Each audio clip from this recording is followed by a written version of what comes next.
The following program, The Lightning Strike, is sponsored by Mohammed Fahim, and to the extent applicable, their guests. The views and opinions expressed therein do not necessarily reflect those of NewsWeb Radio Company or its management.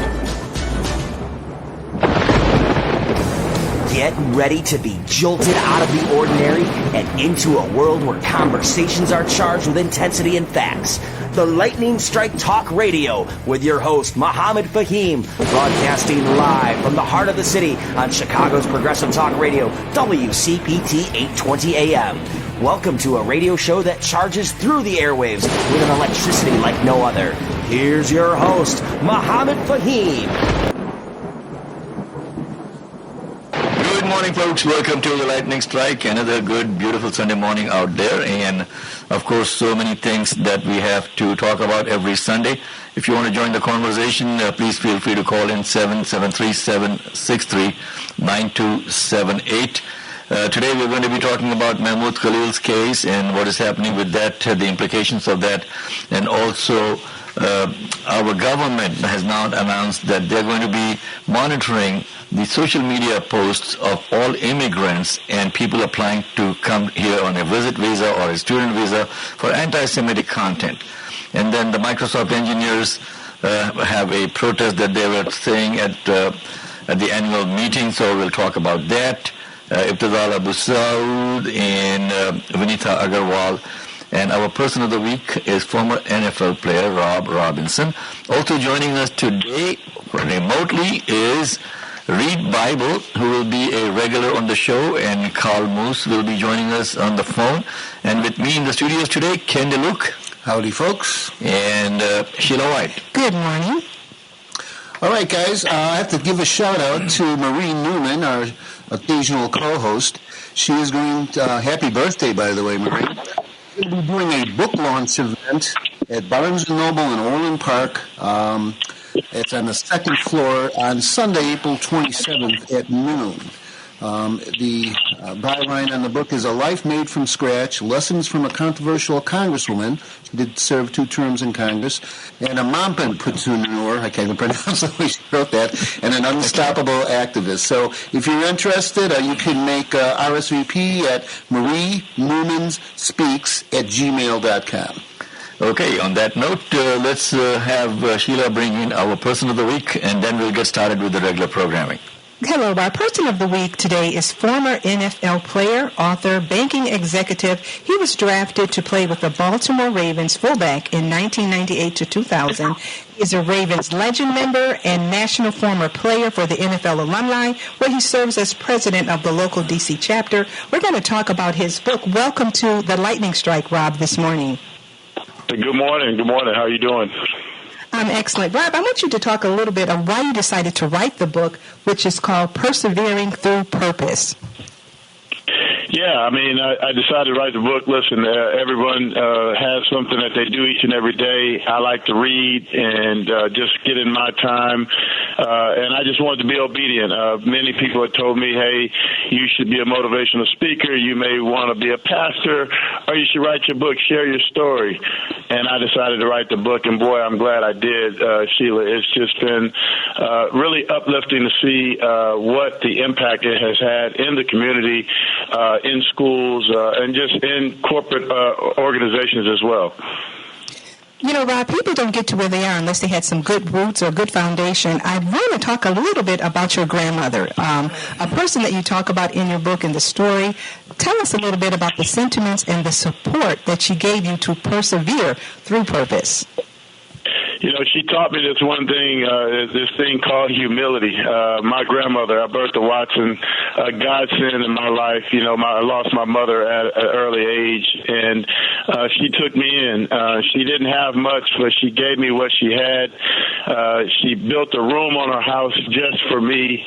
And I owe everything that I am and everything I hope to be, I owe to my grandmother. She has really been that rock, that the person who it taught me, as I stated, humility, taught me the way to go treating people with kindness And my wife and I, my family, we try to model that in our lives today, and trying to, leave people better than we find them, Sheila. And listen, Albertha Watson is a lady who, for me, I always like to share with people. Say, hey, what was your highlight in football? My highlight in football, Sheila, was being able to fly my grandmother into Baltimore and let her see the White House. We are from Louisiana, Baton Rouge, and she's never seen it. That was my highlight. Now, how can people get a hold of the book, Persevering Through Purpose? This is an awesome book, journaling a lot of the successes you've had. It talks about the highs and the lows and the triumphs. How can we get a hold of your book? They can go to Amazon.com, www.amazon.com. They can get the book in a hard copy. They can get the book in an e-book. They can also get the book in many different variations. So that's how they can get it. And they can find me on Instagram as well at Robertson Rob Jr. and connect, and I can make sure I get it to them. But again, you said it, Sheila. It's in those lowlights that create the highlight reel, and that's what Persevering Through Purpose is all about. Now, give us just a little bit of nuggets, because there's so much in the book that you have to talk about. But what's the one prevailing message that you have in our closing? I just tell people to keep writing your story, keep sharing, keep writing, keep reading. Oftentimes when we pick up a book, we want to put it down, and that's our story when it's not reading or going the way we want it to go. And I continue to tell people to persevere through purpose, because you're that closer to your yes. You're that closer to, breaking through. You're that closer to making that shot. And I just continue to tell people to fight, stay resilient, stay true to who you are, stay on your moral compass, and persevere through purpose. Wonderful. Rob, thank you so much for joining us on the air today, and best of luck with the book. And like your grandmother had a great influence on your life, my grandfather had a great influence on my life when I was growing up. And when my son was born, I actually named my son after my grandfather. Oh, wow. Wow. Yep. Well, hey, thank you, guys. I really appreciate the time. Absolutely. Thank you so much. And folks, also joining us all the way from Henderson, Nevada is Reed Bible. And Reed is I will let Reed introduce himself to you. Reed, good morning. Good morning, Mahmoud. How are you doing? I'm doing very well. With me in the studios today is Ken DeLuke and Sheila White. Our other co-host, Maria Muzaffar, will be calling in about 9:30. So a little bit about yourself for our listeners, Reed. Okay, well, I was a long-time resident of the Chicago area, 25 years I spent living there. I moved out about 8 years ago for a little warmer weather. That's why I'm talking to you from Henderson. Because you know about the weather. A little warmer weather? You sure about that? Yeah, well, okay, I'm understating it.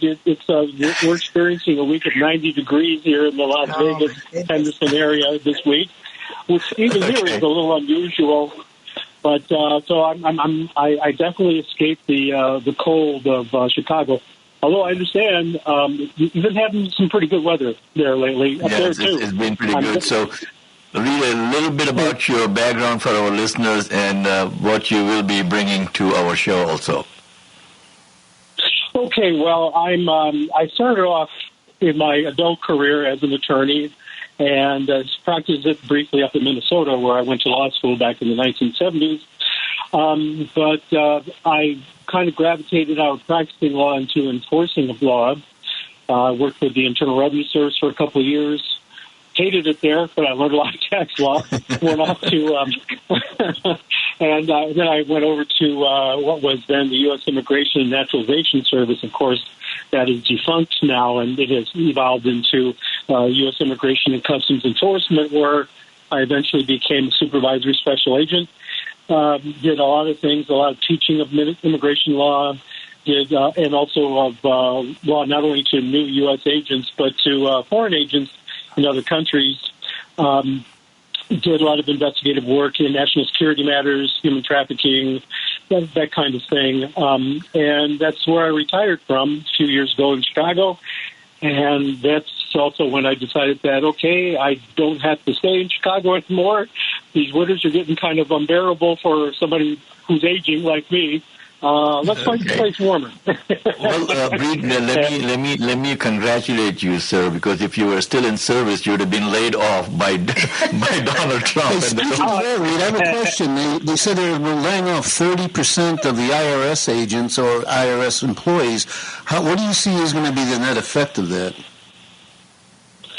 Well, it's first of all, if you want to engage in mass deportations, which is what the current administration is trying to do, that'd be impossible even with full staff.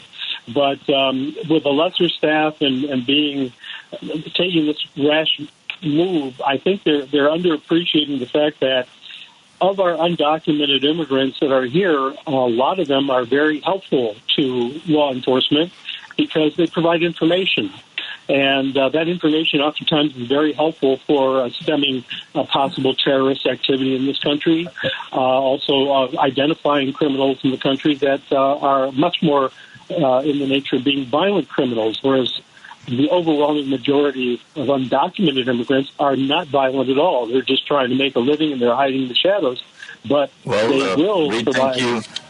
Yeah, thank you so much. Please stay on the line. So, folks, Reed Bible would be a regular co-host on the show with us as a guest host, calling in from Nevada. If you have any questions, concerns, feel free to reach out to us.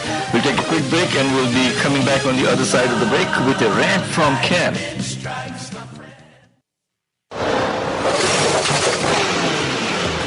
Injured in an accident?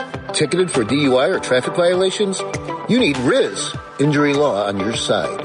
Attorney Riz Ali fights for you, specializing in auto accidents, medical malpractice, slip and falls, traffic tickets, DUI and DWI. Call 312-546-5109 now. That's 312-546-5109. One more time, 312-546-5109. Your story matters, and Riz Injury Law will fight to make sure you get justice. Visit RizInjuryLaw.com or stop by 35 East Wacker Drive, Suite 650 in Chicago, Illinois, 60601. That's Riz Injury Law. Justice, compensation, results. Call 312-546-5109. Have no fear with regard to renewable energy. If you own property, either residential or commercial, in Northern Illinois, you most likely qualify for massive federal, state, and utility incentives. Grab a piece of paper and a pen and write down this number, 630-785-0031. You can have a no-cost, no-obligation conversation with a ComEd Greenlight expert that can help you figure out which incentives you qualify for. Again, call 630-785-0031 for a free, no-cost, no-obligation assessment. 630-785-0031. Welcome back to the Lightning Strike with Mohammed Fahim. Okay, folks, welcome back to the Lightning Strike. With me in the studios, Ken DeLuke, Sheila White, Maria Muzaffar will be joining us on the phone. We have Reed Bible also on the phone, all the way from Nevada, joining us from today. Carl Moose would be joining us also for a little segment on what is happening in the scientific world. Rant from Ken. Ken, what do you have on your mind? What kept you awake at night? Okay, do you remember the conversations we've had numerous times about the zero-sum game mindset? Oh, yeah.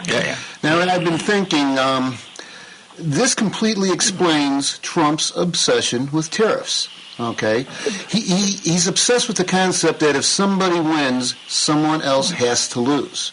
You know, he sees a trade deficit and figures we're being taken advantage of, which really couldn't be further from the truth. If country A has an abundance of natural resources but very expensive labor, and you try to make a widget, let's say it's going to cost you $15. If country B has really low cost of labor but high cost of natural resources, they try to make a widget, it will cost them $15. Now, if country A ships raw materials and is manufactured by country B, the cost of widgets goes down to, say, $10. It's a win-win for everybody, not zero-sum. Now, at its core, Trump doesn't understand the basic economics he's inflicting and the severe pain he's giving to people. And some people just don't see how tariffs are affecting them right now. But there's already been some major effects for some small businesses. I'm going to play a clip from a lady who owns a company out in California, and my heart breaks for her. So let's listen. in China right now produced ready to ship. They were supposed to get on a boat yesterday and come to America. And I can't ship them because what would have cost me maybe $30,000 with a reasonable tariff now is going to cost me almost $200,000. And I have to have that money when the products get to customs, and I don't have that, nothing close to that. It's not even reasonable.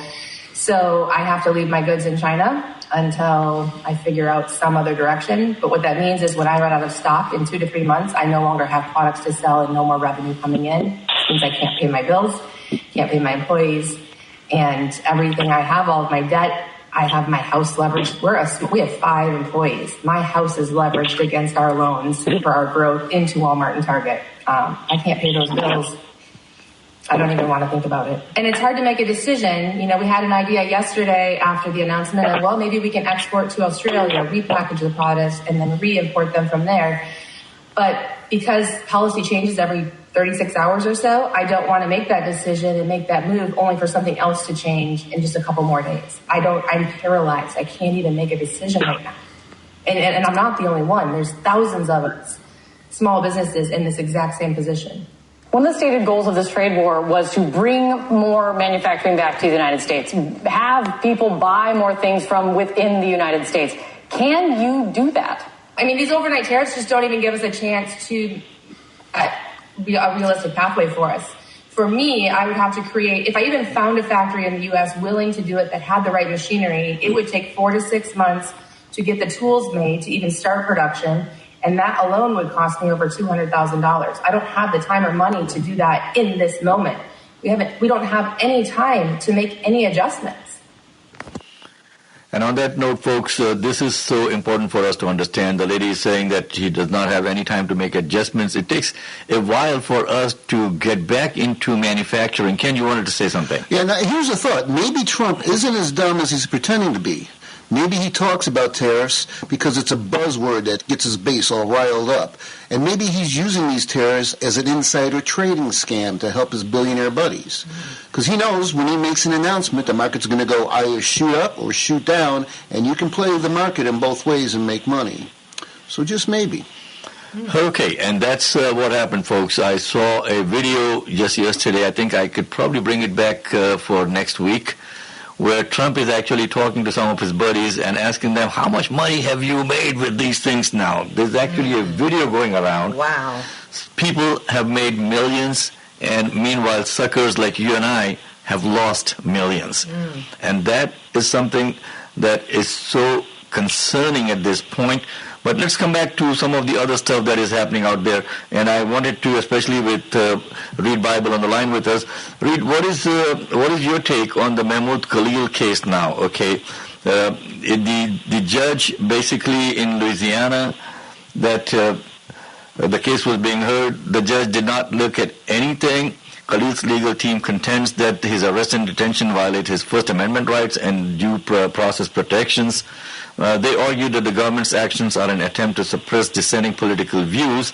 Now, the New Jersey judge has temporarily blocked his deportation while these constitutional challenges are being considered. Now, the outcome of this case, Reed, could set a precedent now for how political activism is treated under the U.S. immigration law, right? What is your take on that? Well, I absolutely agree with you, Mahmoud. We need to make something clear that I think a lot of Americans don't really think about, and that is the First Amendment. It confers a lot of rights on people, and I use that term people deliberately because it doesn't say to U.S. citizens. It doesn't make a distinction between U.S. citizens and non-citizens. It says that due process and equal protection and freedom of speech is applicable. It's a right conferred upon people. And it didn't say only U.S. citizens.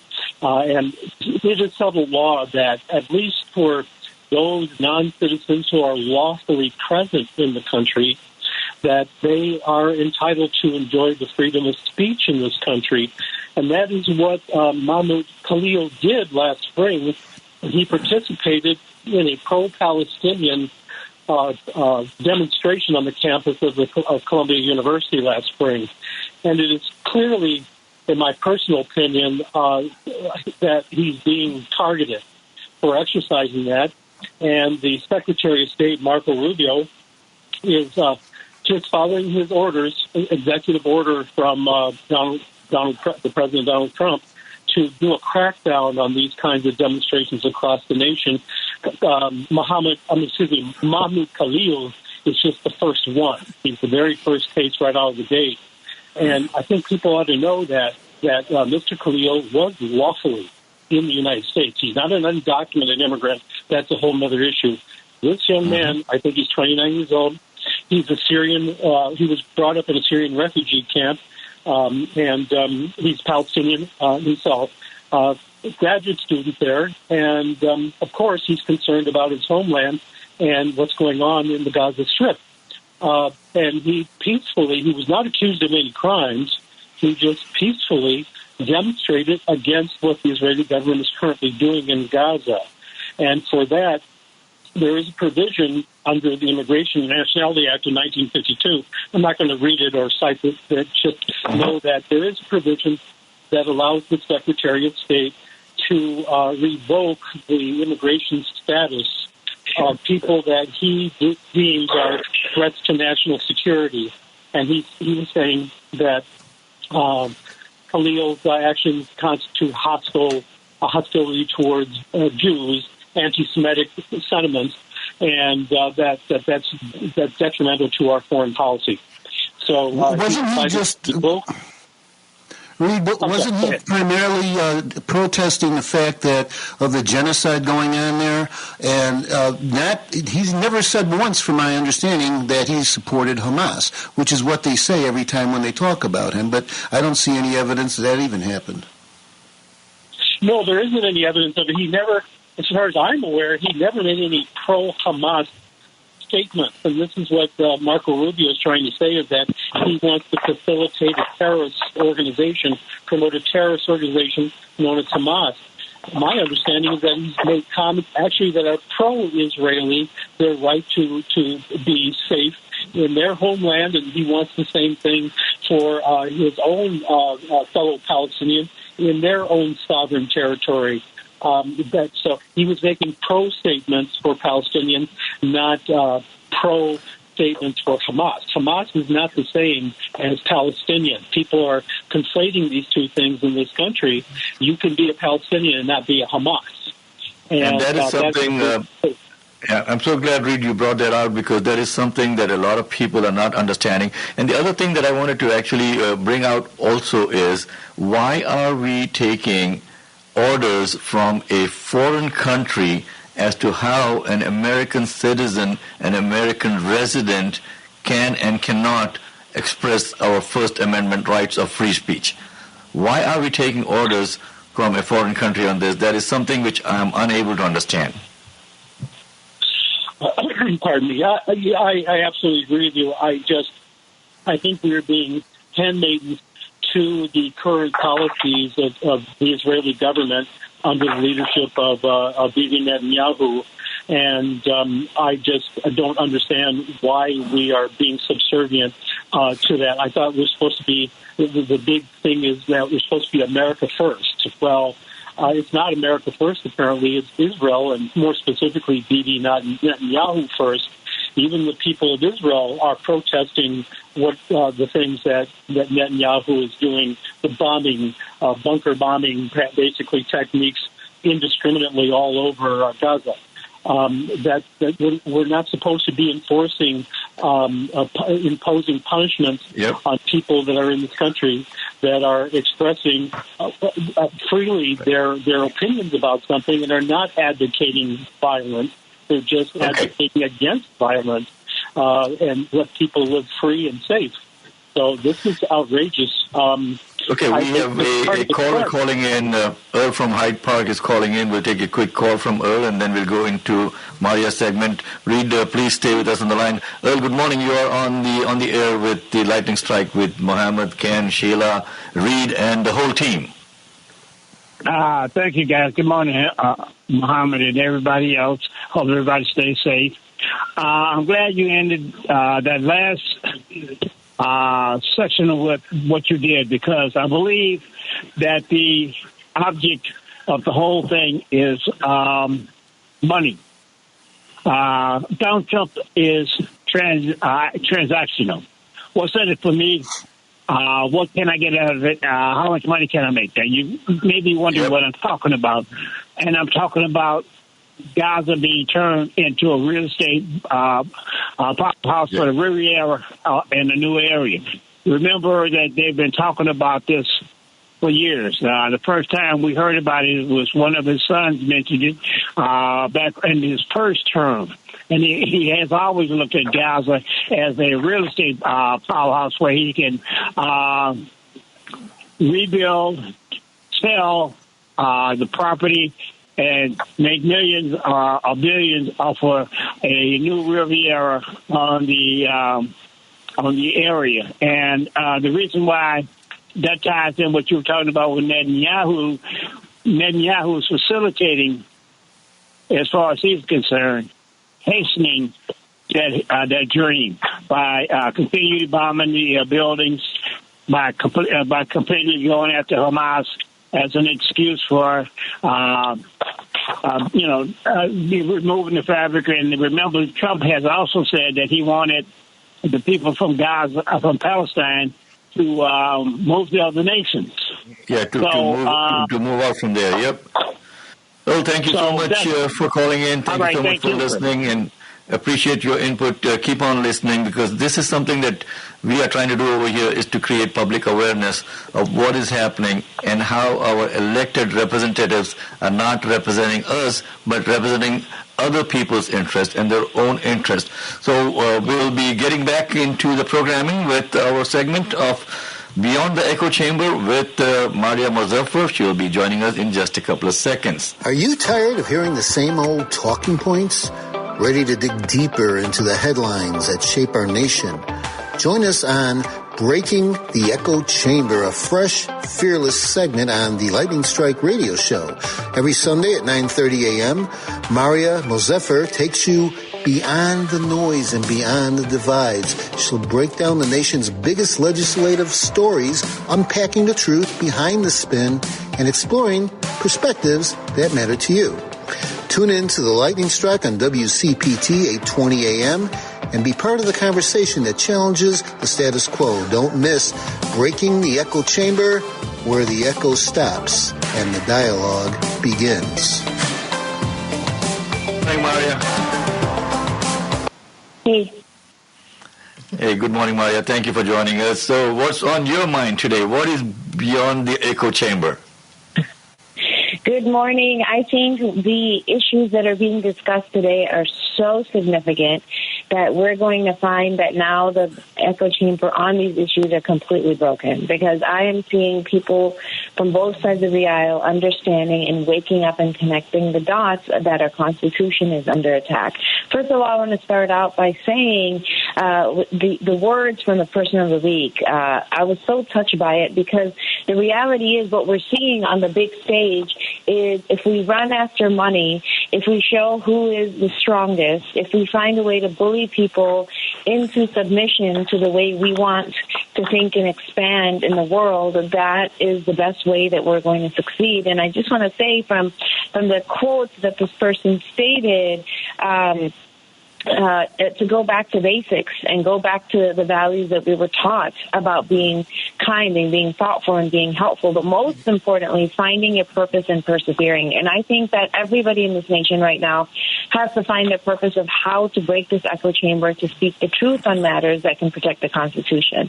I couldn't agree any more. If you saw the headlines, obviously, Muhammad, you said in the last week, the headlines on the deportations from Mahmoud Khalil to international students that are intellectuals. You know, one thing that we know very clearly, and we said this last time, if we send a message to the world that we don't want your smart people, we don't want your thinkers, we don't want people who stand up for any human rights, we don't want people to critique us, you're basically telling the world that you do not want intellectual innovation, which this country needs.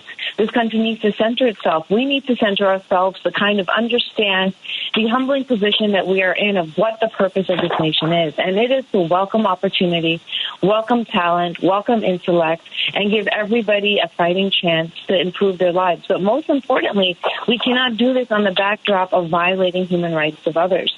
And I think what we are seeing is that people around the world are coming to America to learn, to grow, to thrive. But at the same time, they're saying, wait a minute, there is an imbalance here. There's an imbalance here because there's success, there's opportunity, there's ways to change the world, but we cannot step down on the world and kind of sabotage the people that are telling the truth on things that are extremely problematic.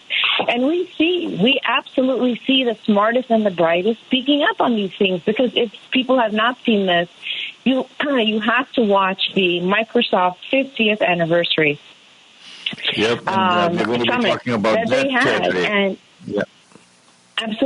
absolutely, and the individuals came in, and two activists, and I don't want to say activists in a vague term, because they are more than activists. I say activists because they're speaking their truth, they're speaking their story. But they are. One is Ibtihal is a Harvard graduate and has a master's in computer science, right? She's very well versed in her profession, and she directly states that the technology is being used for violating human rights and causing catastrophe in Gaza. And so I think what we're constantly seeing is that truth tellers are speaking out. Jewish community members, Muslim community members, allies are speaking out and saying we have to be able to break the echo chamber and tell the world that we have to center ourselves. So I think that is very, very, very critical. I want to touch upon the social media, and I appreciate Reed's comments as well, that this is outrageous, the conflation of anti-Semitism and being anti-Semitic and being pro-Hamas. And I also think it's very, very dangerous to talk about the First Amendment in all aspects, which includes social media. So now, as Mohammed said, that the new ruling is that we are going to be looking at the social media of immigrants and what they are saying. And I think the reality is that if you conflate and you do not have definitions of what pro-Hamas is, what is pro-terrorist, what is hate speech, if you don't define that and it's just based on what your opinion is, as Marco Rubio is doing, and you just hold things as far as evidence close to you and not share it in trials, because you haven't even seen evidence against Mahmoud Khalil. If you do that, then your reasonable opinion in your mind of what is considered hate speech or anti-Semitic is not going to be challenged. And that is not due process. I think people are going to understand that the First Amendment and the Constitution is what this is about. This is not about where you sit on the Senate, on the aisle, where you sit on the issue, even on the war. This is about whether you protect the Constitution and you find it valuable to our identity as a nation, or you don't. Well, and that is the important thing, folks, that you have to understand. This country was built on the back of immigrants, okay? Let's not forget that part of it. And the other important thing that I really wanted to focus on is it's not just that a Palestinian student is or a Palestinian engineer is standing up to Microsoft. The other lady who stood up, again, a Microsoft engineer, is a Hindu girl, Vinita Agarwal. Okay, so it's not just a Palestinian Muslim or a Jewish person standing up and talking. Everybody who is human is very concerned about what is happening in our country. And that is something that we'll continue to keep on talking, folks. And I'm so glad that we have people like Maria Mozaffar on our team. Now we got Reed Bible on our team. I mean, these guys absolutely know what they are talking about. So on that note, folks, we have to understand again that our freedom is at stake over here. It is our country. We cannot let these crazies take it over. And this is not a huge number of them. This is just a small number of them. Unfortunately, they are controlling the levers of power now in our country. And the best we can do is continue to fight back against all of this that is happening. We will be taking a quick break and coming back on the other side of the break with more conversations. Stay tuned if you want to join the conversation. The number to call in is 773-763-9278. You should know that your friends and family go to 820 AM.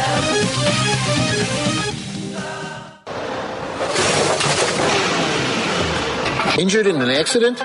Ticketed for DUI or traffic violations? You need Riz Injury Law on your side. Attorney Riz Ali fights for you, specializing in auto accidents, medical malpractice, slip and falls, traffic tickets, DUI and DWI. Call 312-546-5109 now. That's 312-546-5109. One more time, 312-546-5109. Your story matters, and Riz Injury Law will fight to make sure you get justice. Visit RizInjuryLaw.com or stop by 35 East Wacker Drive, Suite 650 in Chicago, Illinois, 60601. That's Riz Injury Law. Justice, compensation, results. Call 312-546-5109. Looking for personalized, family-friendly dental care? Visit Distinctive Family Dental in Joliet, where Dr. Sunil Karup and his expert team bring 25 years of experience and state-of-the-art technology to your smile. Unlike corporate-owned practices, we focused on tailored care for every patient, ensuring healthy teeth and perfect oral hygiene. Discover why families trust us for all their dental needs. Call 815-439-1270 or visit DistinctiveFamilyDental.com today. Distinctive Family Dental, 2405 Essington Road, Suite D, Joliet, Illinois, 815-439-1270. Your smile deserves the best. Welcome back to the Lightning Strike with Mohammed Fahim. Good morning, folks. Welcome back.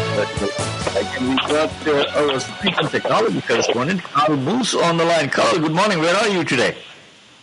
Hey, good morning. Yeah, I'm in Cleveland, Ohio. I'm visiting family, but good to be here.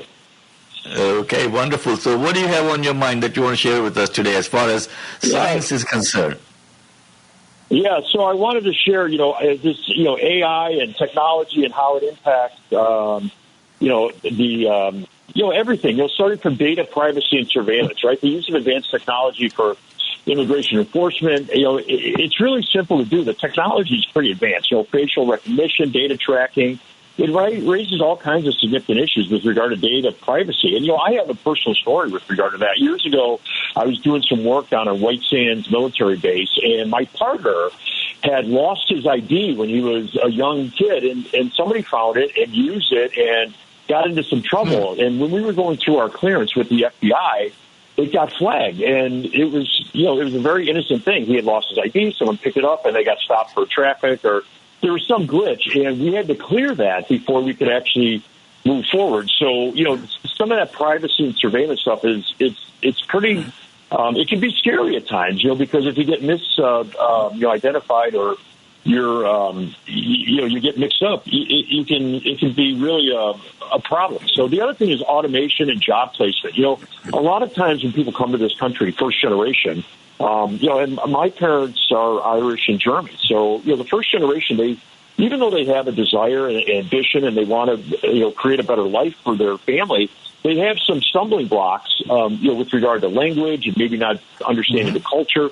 So, when technology starts to advance to the point where it's taking over some of these jobs that are perfect for first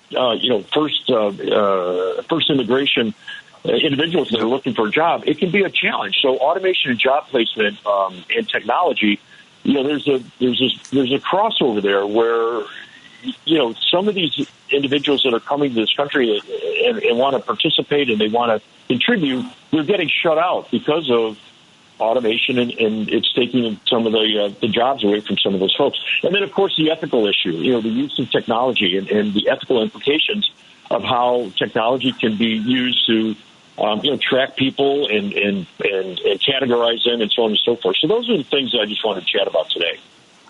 Wonderful. Carl, thank you so much for joining us. You are bringing a lot of value to the discussion over here.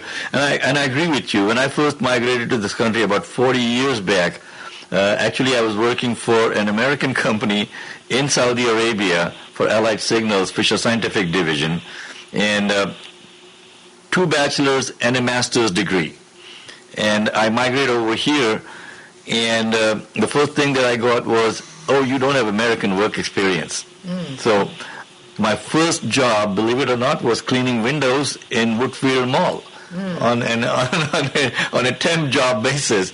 So with all that experience, all those college degrees and everything, that's what I ended up doing. Then I worked in a restaurant, a couple of restaurants, Chi-Chi's Mexican restaurant, and also what was that? Arby's. And people used to make fun of my accent. At that time, I had more of a British accent than any kind of an accent. And then I moved to Houston, and then I became a Texan. So you can imagine my accent is all over the place. Okay. Next show, can you use a British accent? Okay. So Carl Moose, folks, joining us on the show every Sunday now. And this is something that we want to bring to the table over here. We got so many people with expertise calling in and sharing their expertise, and we want you also to join the conversation. Feel free to go to our website later on if you want to support the show. We'd love for you to support it. We need to keep the show going. We've been going for about a year and a half now, and we try to keep it as commercial-free as possible. Okay, so on that note, it is 9:46 now, and I want to come back and talk about the U.S. government's recent decision to monitor immigrants' social media posts for anti-Semitic activity. And here's the thing, folks. Most people don't understand this, guys. But most of the people who are in Israel now are not really Semites. These people have migrated from all over the world just because they are Jewish, and not all Jews are Semites. In fact, the Palestinians are more Semites than the so-called Semites over there. So you go figure out, okay, if somebody's supporting the Palestinian rights, they're not being anti-Semitic, they're being for the Semites. Okay. So here's the overview of the policy, and I would love for Reed to chime in on this. The U.S. Citizenship and Immigration Services, USCIS, has announced last week that it will evaluate social media profiles. Of immigrants, international students, and visa applicants for anti-Semitic content. Reed, what do you have to say on that, my friend? I'm apoplectic about this kind of thing, Mohammed. It's just part of.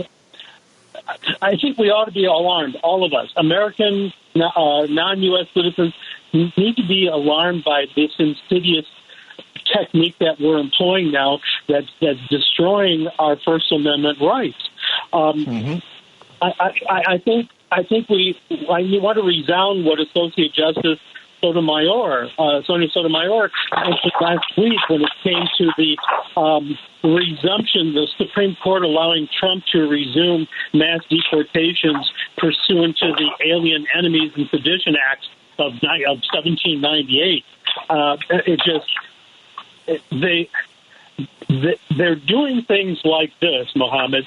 They're taking people who are lawfully here, like in the case of Abrigo Garcia, who had TPS, temporary protective status, and then they're not giving them a hearing at all, and they're disappearing them out of the country to a hellhole like that prison in El Salvador.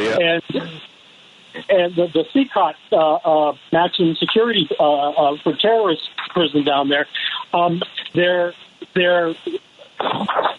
this Alien Enemies Act of 1798. That's back during the time of President John Adams, and he used it because of a war that was going on between Britain and France that was kind of involving us. I don't want to go into too much history, but he had certain policies that were more pro-British than French, and when he was being criticized for it, by French immigrants and other Americans, he was using it to deport the French immigrants who criticized him and punish Americans who criticized him. And it then eventually expired. It was only supposed to be used during time of war, and it expired by 1801. So it never got a chance to go to the Supreme Court to rule on the constitutionality of it.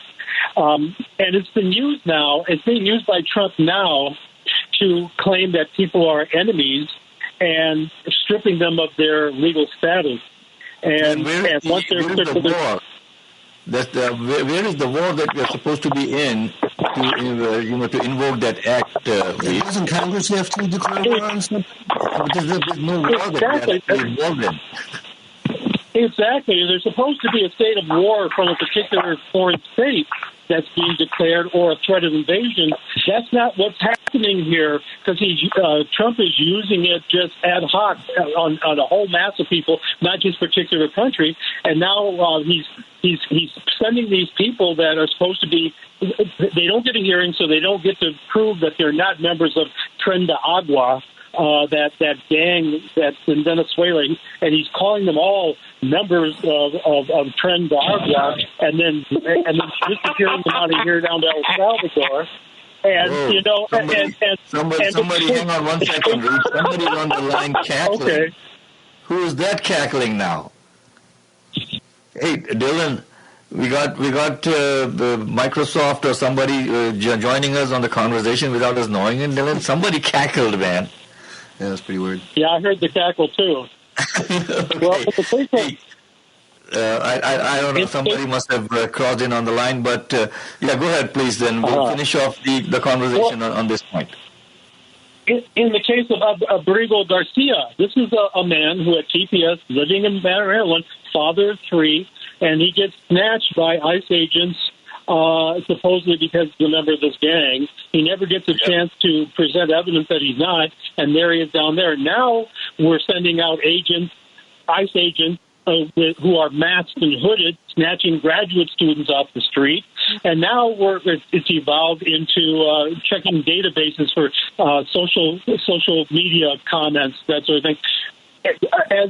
As Sotomayor pointed out, this could happen to anyone, and then the government is not held accountable by saying, "Oh, we made an administrative mistake that we can't undo. We can't bring that person back." This is why Americans should be alarmed. If you don't care about non-immigrants, at least, or non-citizens, at least care about your fellow citizens, that this could happen to any one of us.